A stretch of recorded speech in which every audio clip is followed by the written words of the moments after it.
我最近特别想吃烤鸭，但是饭店动辄188一只，吃一顿就给我兜掏稀碎，所以我高价买了个商业版配方，打算在家实现烤鸭自由。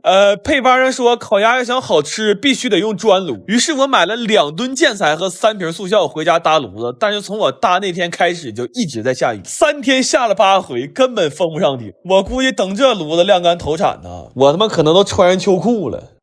后来我和鸭子都有点等不及了，就决定路见不平绕道而行。我直接买了个烤鸭炉，然后这配方特意强调了，就一定要把气儿打匀。如果有条件的话，最好用嘴吹，这样口感会更佳。我严重怀疑这话就是骗同行的，但就在我怀疑这功夫，胖已经给自己吹没劲了。为了缅怀他和这只鸭子，我们非常认真的对待了每一个步骤。终于在30多个小时的制作过程之后，我们迎来了一只俏黑的狗黑鸭。我操！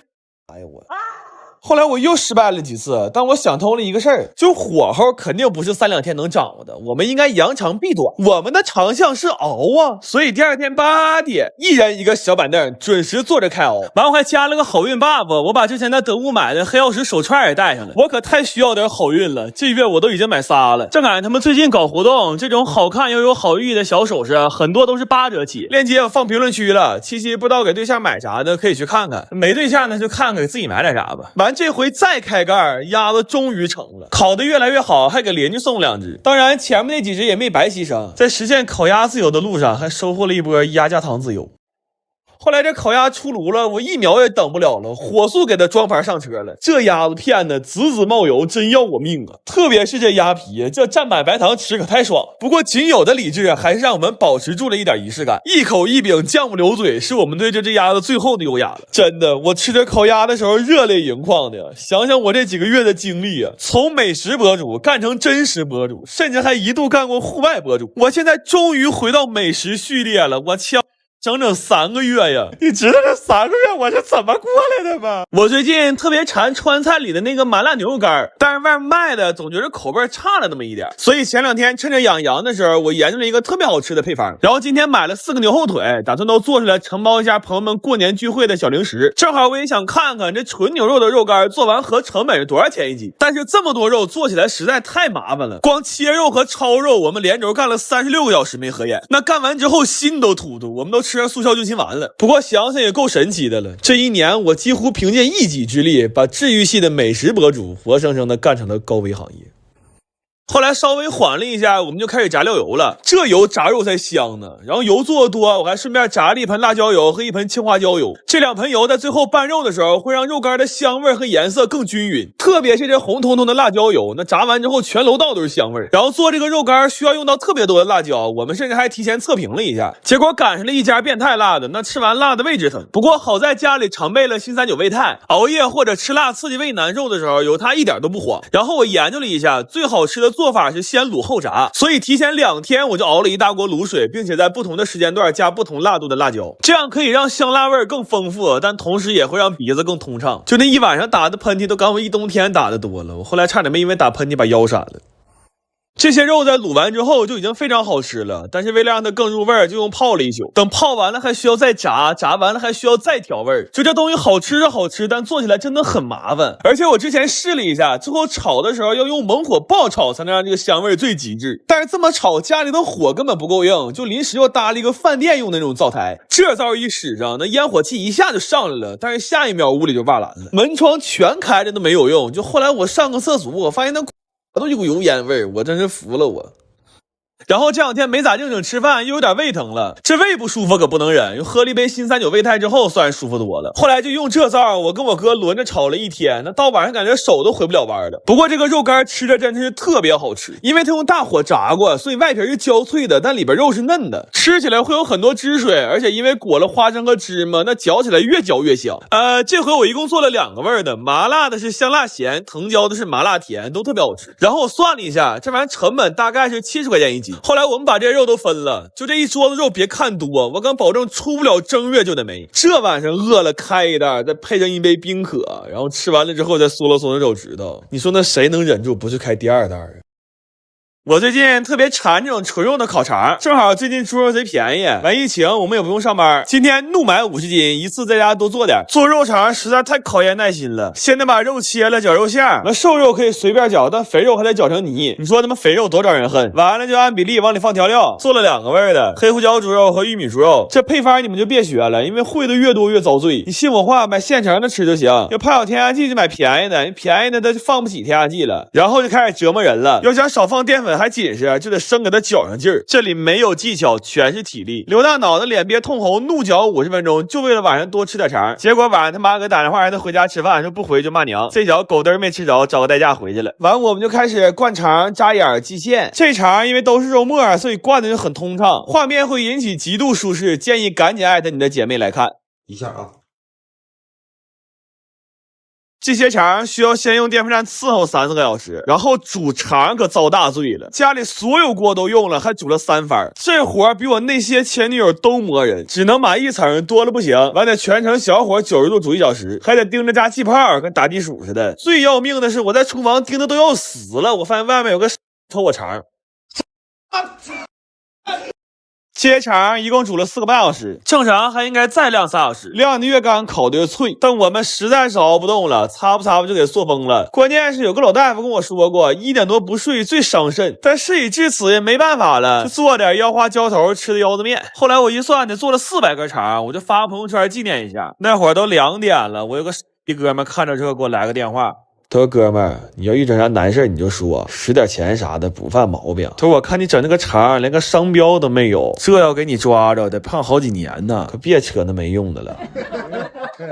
下大雪了，想给我奶炖只大鹅，但是活的我抓不着，死的我买不着。也就是说，在这场突如其来的大雪之中，我和大鹅都没有准备好双向奔赴。我说奶呀，不行，你考虑考虑错峰吃鹅吧。但我奶说了，下大雪的仪式感必须得有。咱奶的仪式感非常简单的，就大肘子和大包子。所以我今天包了个肘子馅的大包子。下雪我弟也很兴奋，我俩去买菜的时候，他们在雪地里跑得比大鹅还欢实，我都怕他让人抓走了。我给烤了一锅半老包，他说我今天必须给你吃出个新吃法来。我天，那菠萝包里搁上肘子肉，再来一口大蒜瓣，那叫一个前账看了会流泪，不懵不是广东人呢。我奶今天还点了排油条、肉段烧茄子，还有这个撒烧烤料炒的肥牛。我说奶呀，这下雪你不能出去溜达去，你不消化呀。我奶说我今天教你一个道理，叫下雪天吃冰糕，我图的就是这个劲儿。这雪天做完饭也不想收拾了，往常还得擦油烟机和灶台啥的，多累呀。咱就直接微信小程序找京东服务家，人有专业的工程师上门，去油除垢、消毒杀菌，还能延长使用寿命。现在点链接，双薪上京东服务家，每晚8点还能抢券，11块钱就能洗一台油烟机，手速慢，活动价才139。咱说早知道这么合适，我原来都多余自己收拾。来吧，提上香的青丝儿、钵包、肘包、酒蛋、煎饺、扒羊、烤牛、虾豆、段茄、藕盒、蚝生。上我奶奶，我俩也没啥心思吃啊。我说奶，你慢慢吃吧，下雪路也滑，我俩先回去了。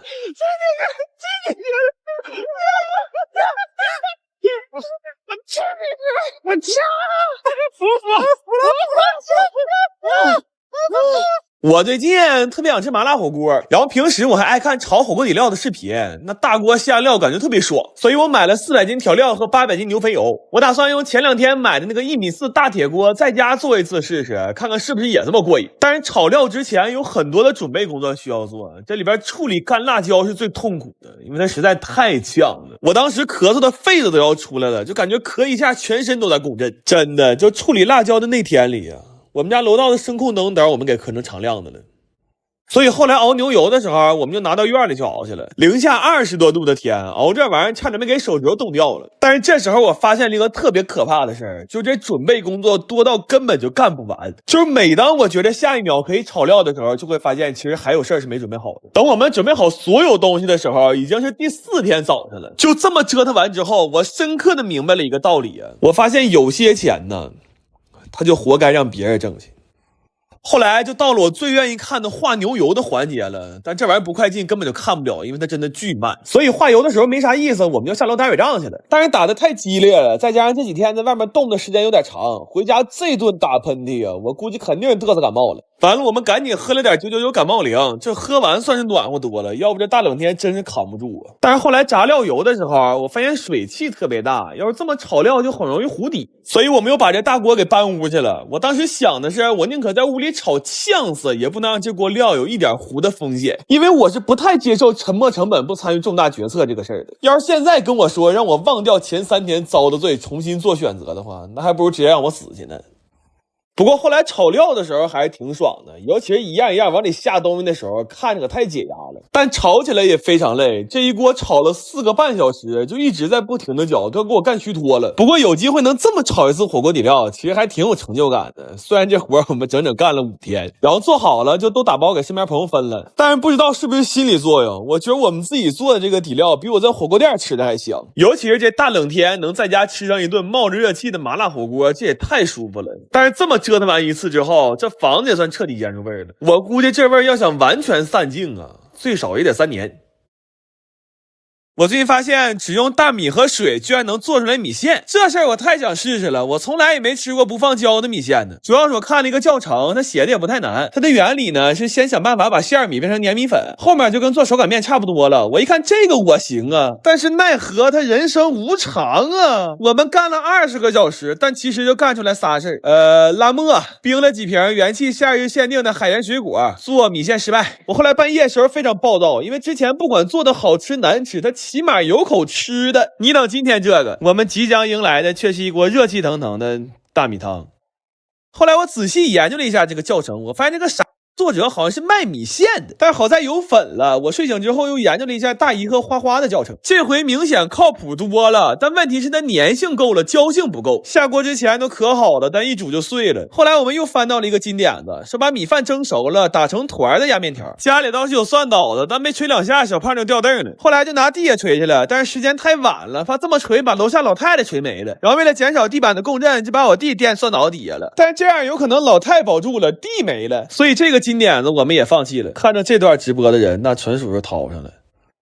后来实在干不动了，好在昨天冰了几瓶新口味的元气，有海盐椰子、菠萝、柚子，可盐可甜，特别清新，果味也特别浓。夏天冰镇一下喝可太爽了。主要它是0糖、0脂、0卡，喝了一点压力都没有。后来有一个食品专业的学生给我们发了一个非常专业的配方，但是我俩一起试了一下，在不加食用胶的情况下，还是没办法做出整根的米线。他后来还试图和我探讨如何能更优化，但我告诉他，你个人干吧，我干不了。我给他普及了一个比较冷门的课外知识，我说哪怕是一头驴，它的阳寿应该也是有限的。